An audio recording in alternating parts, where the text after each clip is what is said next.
I am very uncomfortable right now. I don't know about you guys. I'm just very uncomfortable. Oh, let's see here. This was the episode that involved Onion. Who makes everyone uncomfortable? Like for starters, we have Ryan with us now. Oh, hi. Yeah, we have a Ryan for this episode. I didn't realize you guys were doing recordings of the other 2 episodes. You weren't here. Wait, what? We literally... Regardless of such. So, Onion Friend. I want to rename this episode Headcanons Confirmed. Okay, so episode synopsis. This episode starts off, Steven's just making himself a little bagel sandwich. By the way, I want to make that sandwich. It looks fucking delicious. Dude, that's fucking bagels, cream cheese, and smoked lox. That's a Nova Lox sandwich. I love. That's like the few times I do get like bagel sandwiches for breakfast. If I can get a hold of Nova Lox, I am so there. I was gonna get some lox, but my store was all out. Aww. But in which case, So while Steven's making the sandwich, Amethyst comes in. She's all depressed and such. She what's going on between Pearl and Garnet regarding Pearl's deceit is still very much going on. So Steven's trying to cheer her up with breakfast. So he's thinking, I need like the perfect side dish to go with this sandwich. He opens the cabinet. Oh, hi, Onion. Wait, what? Onion? What? Yeah, somehow Onion ninja'd his way into the house without being detected by anybody. Onion is a Splinter Cell. Jesus. Yeah, so Onion snatches Steven's snacks and then he runs out. Steven chases after him, and then Onion runs into this garage. And when Steven enters the garage, the first thing he sees is a bunch of painted portraits of Amethyst. For a second, Oh, sorry. Go ahead. Well, no. What were you saying, Ryan? I was gonna say at first. I have a feeling you're gonna say the exact same thing I'm thinking. Okay, well then in that case, how about this? When I first saw all those paintings of Amethyst, the first thing that came to my mind is, so what? Onion has this like huge obsession with Amethyst this whole time. That's exactly it. That's exactly what I was gonna say. God. I knew it. Yeah, it's like, does he have like a crush on her or something? Which, yeah, exactly. I wouldn't be too far out of left field considering she's the troublemaker and everything. So it's like, here's somebody that he can identify with. Yeah. But no, so Steven sees this. He's a little freaked out, so he brings Amethyst over. Amethyst doesn't seem... She's like... What would you really say of Amethyst's reaction? Like, she didn't seem all that concerned, if only because...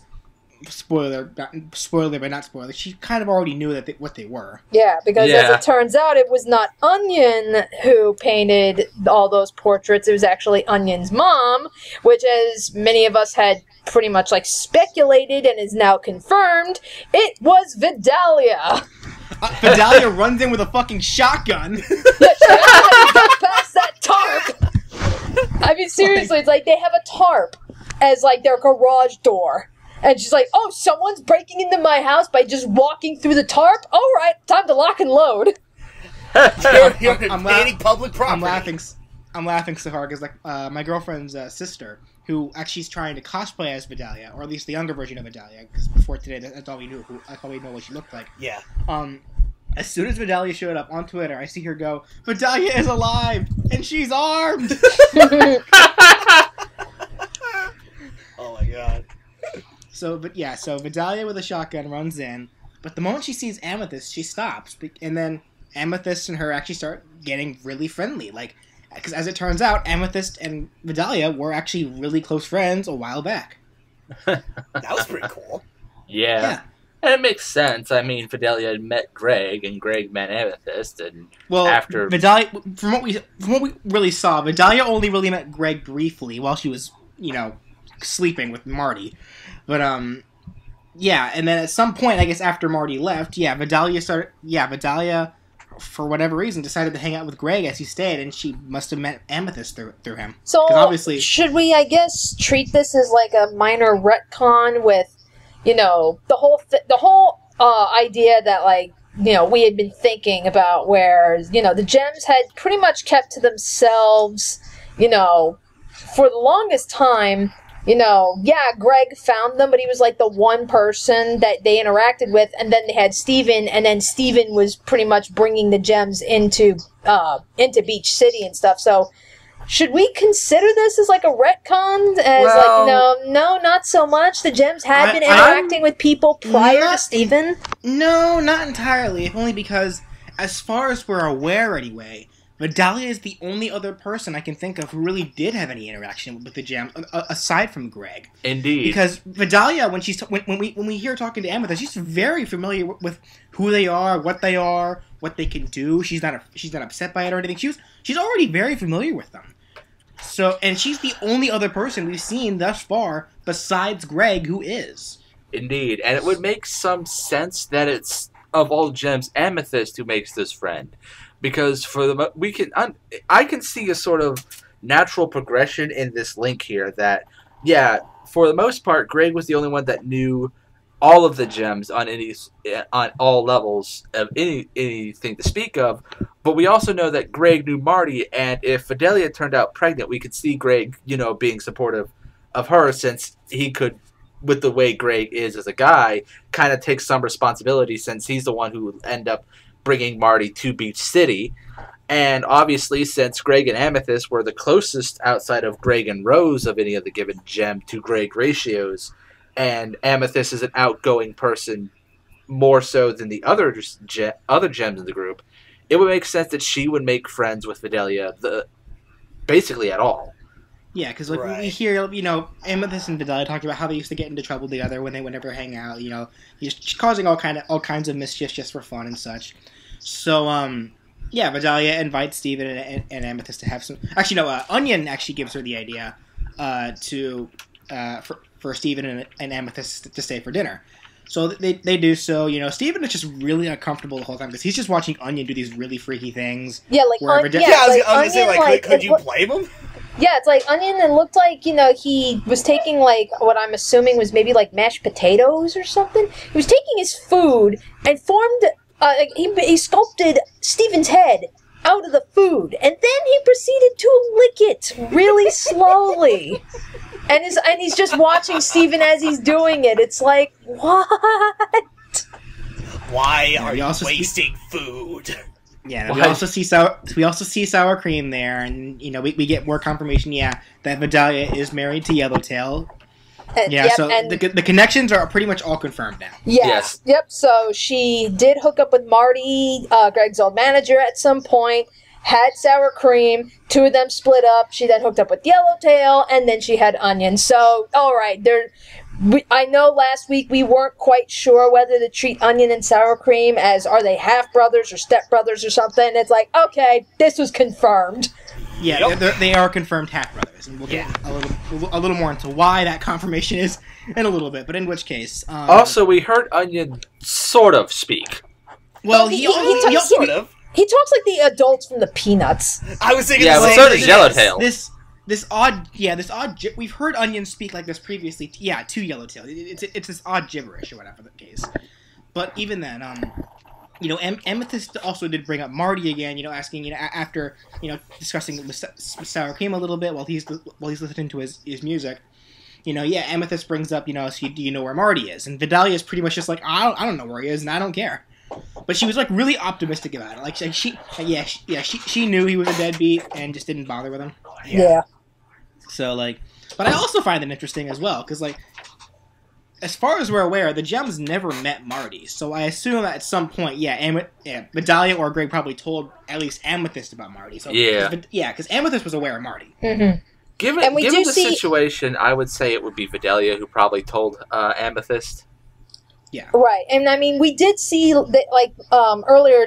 They do see a photograph of Vidalia and Amethyst together, and when you look at Amethyst's design, it's clearly of when Amethyst was younger.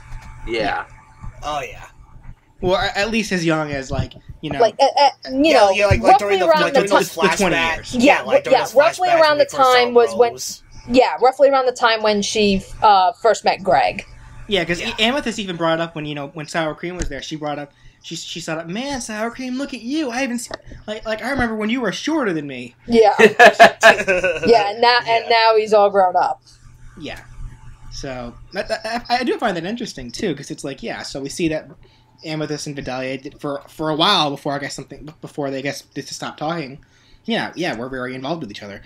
But of course, so Amethyst and Vidalia still say they want to talk for a little bit, and then Vidalia's just like, hey, why don't well, actually, no, Onion once again. Really, Vidalia's just kind of going with the flow. Onion's the one that keeps planting these ideas into her head. Yeah, I think if anything, I think this just kind of shows, like, what kind of mother Vidalia is and how much she's really mellowed out. I mean, I know she made a very, very brief appearance before, and she only really said, like, one line and everything.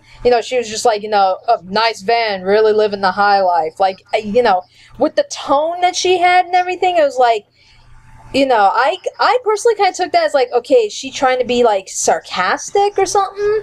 So it's like, I don't know, like, the way we saw her back then, where she was donning rocker clothes and everything, and then you compare to how she is now, it seems like, as soon as she got away from Marty, she became, like, this, like, really, like, laid back, upbeat mom. She kind of reminds me, I guess, like what you would say.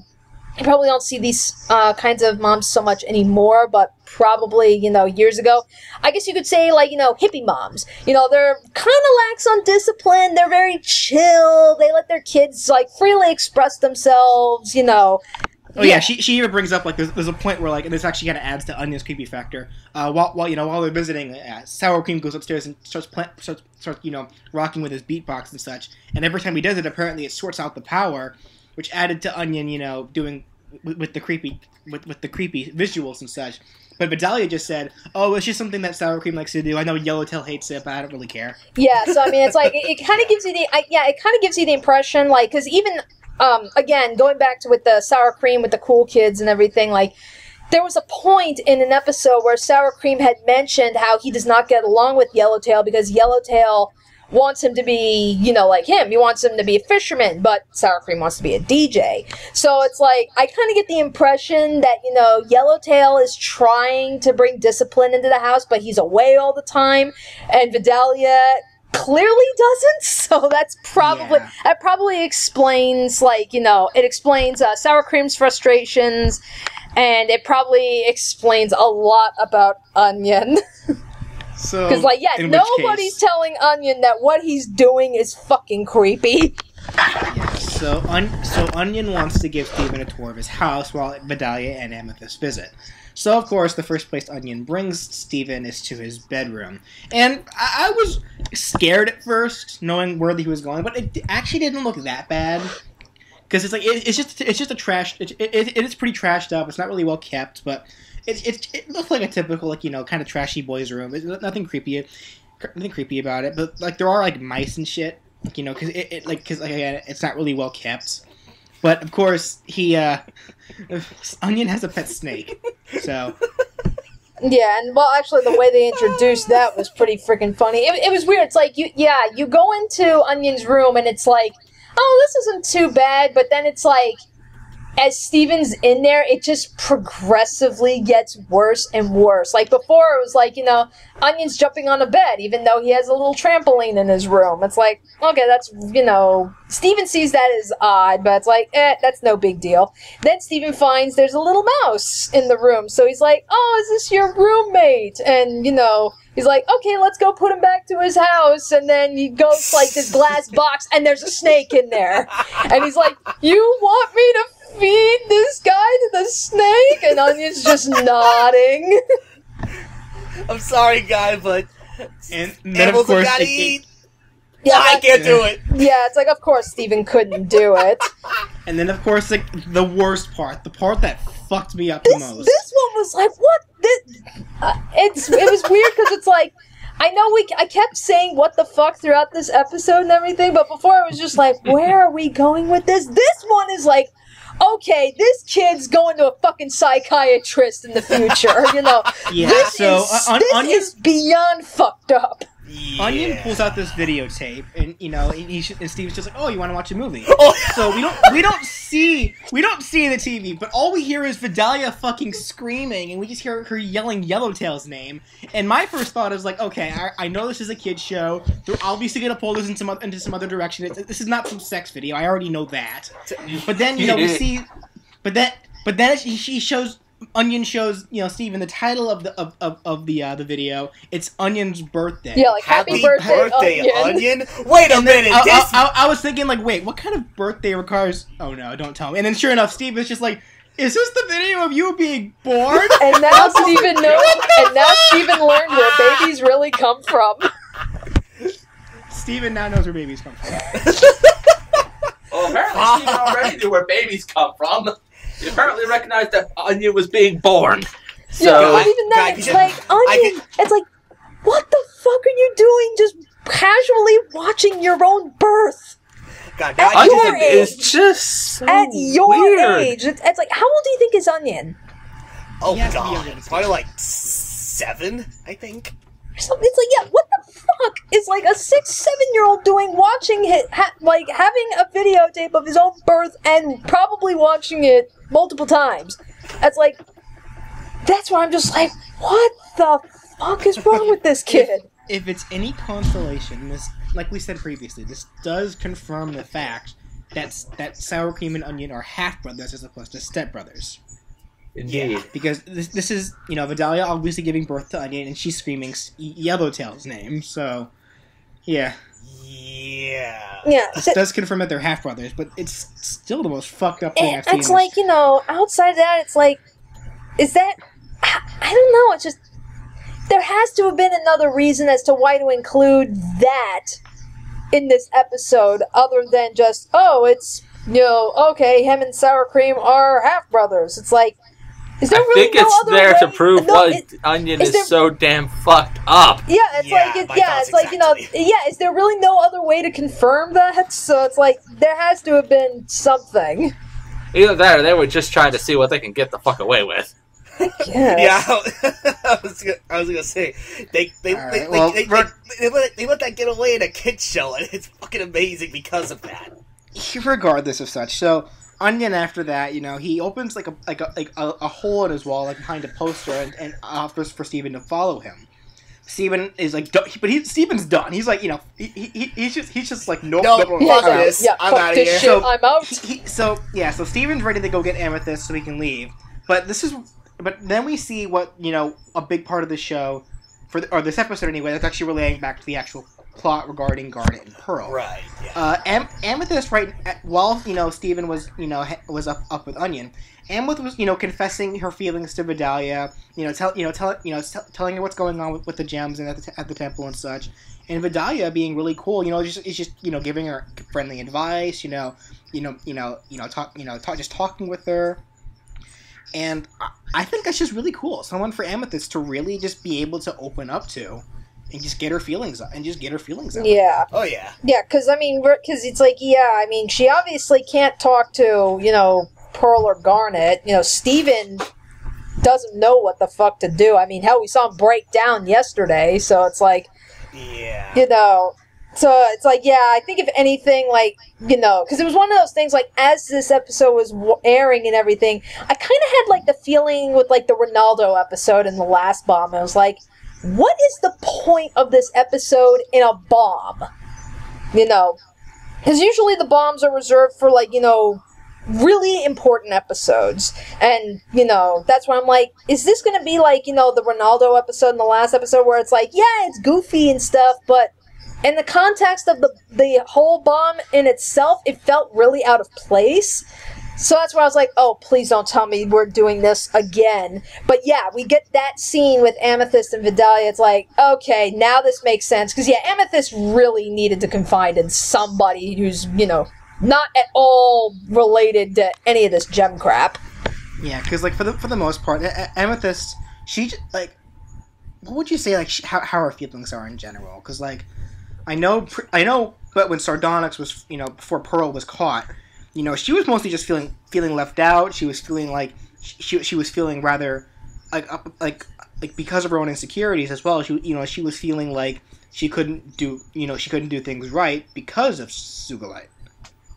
Right. Indeed. And I kind of get the feeling like maybe Amethyst, like, because like, yeah, at the end of that Cry for Help, she did try to talk to Garnet, saying, look, we're weaker than you, so that's why we get so excited about fusing with you, because that's our chance to feel strong. So it's like, I think with that, and then, you know, this whole isolation thing, like, I can't help but feel that, like, maybe, like, Amethyst, like, you know, she understands, like, why Pearl did everything that she did, but, you know, she's kind of like with Steven. She doesn't really know how to handle the fallout and everything, and because she was already feeling like a useless third wheel, it has not been helping in the slightest.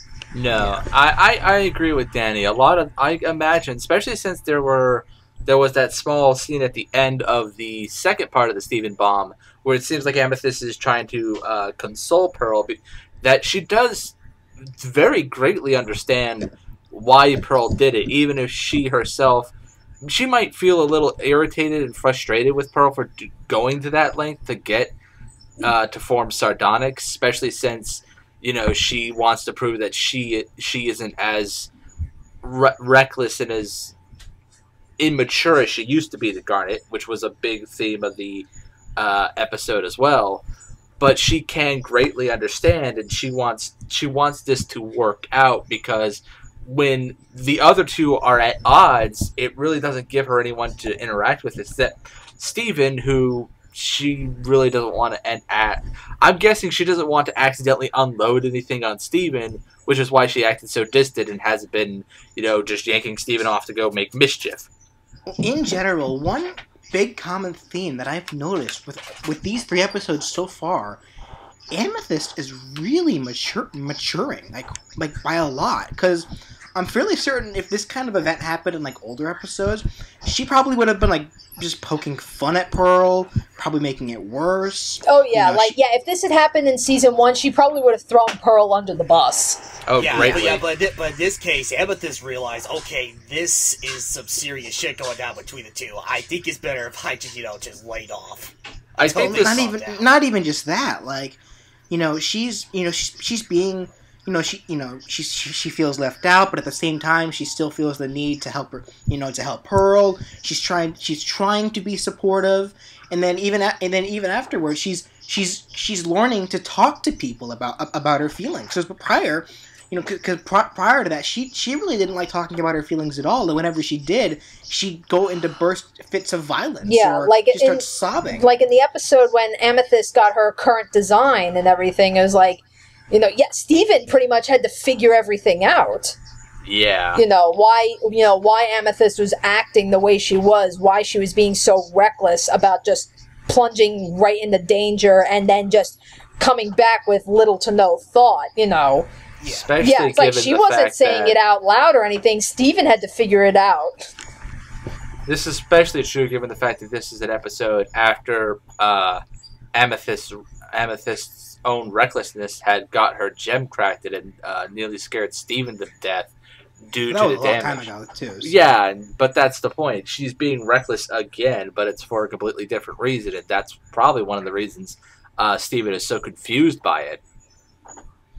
So just the very fact that she was willing to be able to just talk to Vidalia about this, that just shows a huge sign of maturity for Amethyst. Yeah, and we also see how much they actually looked up to each other, because Amethyst was like, she just thought Vidalia was just the coolest woman in the world, but Vidalia was like, she admired Amethyst because she's like, look, you just went with the flow of things, you just did your own thing and, threw caution into the wind, and that was a trait that she actually admired about Amethyst. Yeah, so it's true. So of course after Steven hears, Amethyst and Vidalia talking, he goes back up to Onion, because I think really he does this because he wants to let Amethyst vent some more, so he figured I'll just put up with Onion for a little longer so that way I can let Amethyst keep talking. So yeah, Steven follows Onion into the vents of his house, and he's brought into this random giant room that just has a huge picture of a baby onion on it, and it's in a little treasure chest in the middle of the room. And it's like Onion opens it up, and there's a bunch of those little guy figures in it. Yeah, that's actually a huge throwback to what was the episode, Onion Trade? Yeah. I think it was Something like that. where it's like, both Steven and Onion collect like these little like capsule figures that you just get out of vending machines, and they're called guys. And apparently they have a counter series called Gals. Yeah, so it's like, Onion just opens up this box, and it's full of all these guys and gals that were, like, rare. Like, you couldn't find them in, like, just any old vending machine. He probably broke into the machine to get them. Yeah, I like what Steven says to that. It's just like, where did you get all the... Wait, never mind, don't answer that. Yeah. Yeah, especially after finding out that one of his rare figures had actually belonged to Steven, so... Oh, yeah, that's true.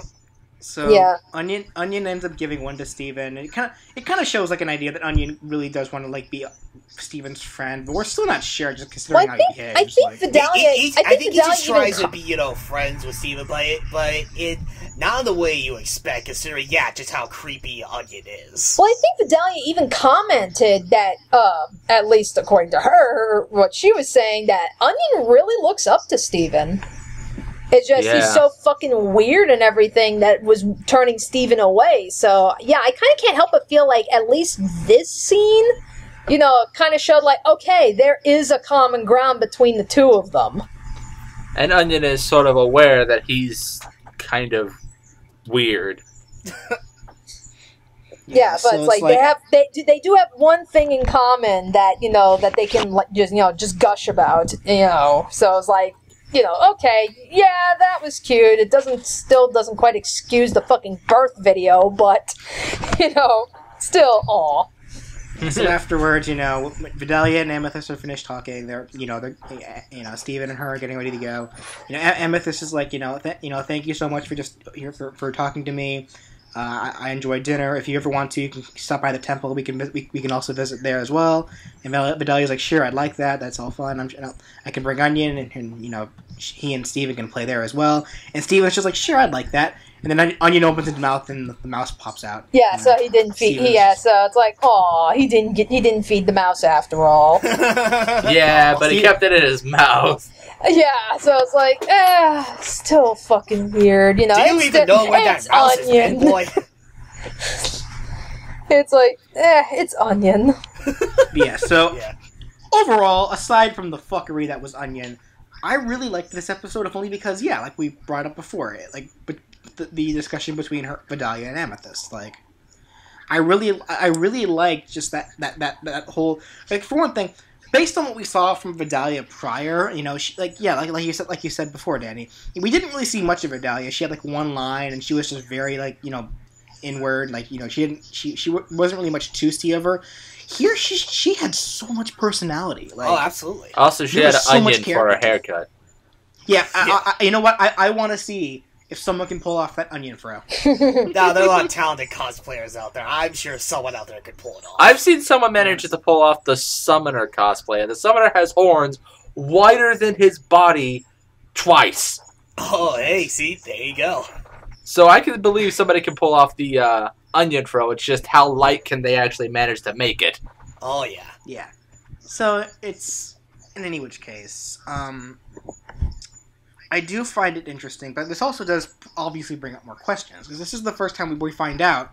So, yes, some questions were answered regarding, Onion's family and, like, regarding with Vidalia and such, but, of course, like most Steven Universe episodes, some questions were answered, but a lot more are sprung. Like, okay, so this is the first time we're actually hearing where Vidalia and Onion had some kind of friendship. What made them stop?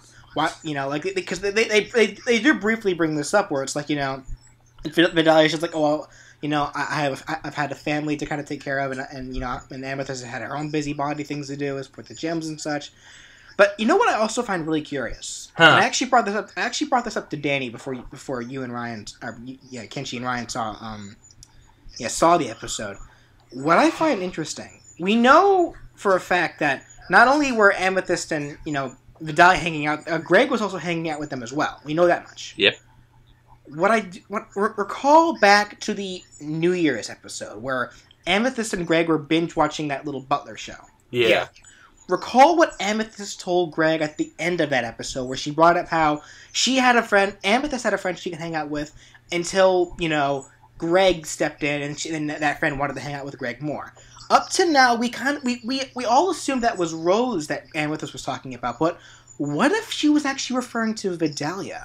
I actually feel like this is a touch of a stretch, and the key reason for this is that she didn't say she had someone to hang with so much as she had someone to take care of her, which she was referring to Rose, and that now Rose is gone, and she doesn't have the guiding authority on it as she does now that she's gone. Mostly because if Vidalia and Amethyst were hanging out and both of them had kids, which obviously sort of is the case, like obviously she had Sour Cream and then Onion, and obviously Amethyst had both Steven and the gem collecting that has been happening on and off during the series itself, it's more likely that they just drifted apart, like how sometimes you just won't see a friend for 6 to 7 months, and then suddenly, hey, and it's likely that it's been a while because obviously both of them have been busy. Vidalia probably more so than Amethyst, depending on how hard it's been to raise Sour Cream and Onion. Yeah, I get you there, but I'm just gonna keep this one in mind, like, because I feel that there is, it could be Rose, but it could also be Vidalia. Obviously we don't know because Amethyst was very vague about it, but I just want to keep this one in mind just in case. Yeah, Right.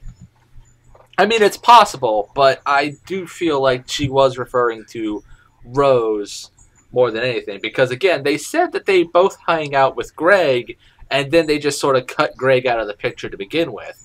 And because I also find it pretty interesting as well, because it's like, keep in mind, like from what we saw of the flashback episodes, like so far we've really only seen Pearl have any real issues with Greg hanging around. Amethyst really seemed to enjoy Greg's company, so she at all didn't really seem that that for the most part she didn't seem that distressed about Greg hanging out with Rose so often.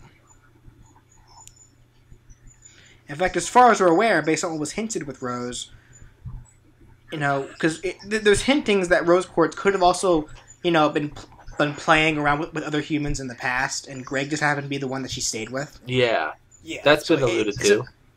Yeah, so and Amethyst, for the most part, seemed like she was just okay with it because it's just something that Rose did. Yeah, and obviously that's kind of the case. It's not until Greg and Rose had Steven that things change, and that's probably one reason why Amethyst still had some issues with Greg during the episode with the Little Butler show. But it's also possible that since by this point Greg and Rose would be hanging out a lot more, it's likely that Amethyst would kind of gravitate to Vidalia, and in turn Vidalia would just want to hang out with Amethyst as well, because it doesn't seem like she and Greg had as much in common as she and Amethyst did. Well, I guess for the most part, we'll have to figure out more of a timeline, like when it was exactly when the two of them were hanging out. Because like Amethyst did say that when she saw Sour Cream, back then he was much smaller than her, so we can kind of assume that maybe Sour Cream was a little kid, and due to a timeline, we can assume that this was before Steven was even born. So it's hard to say.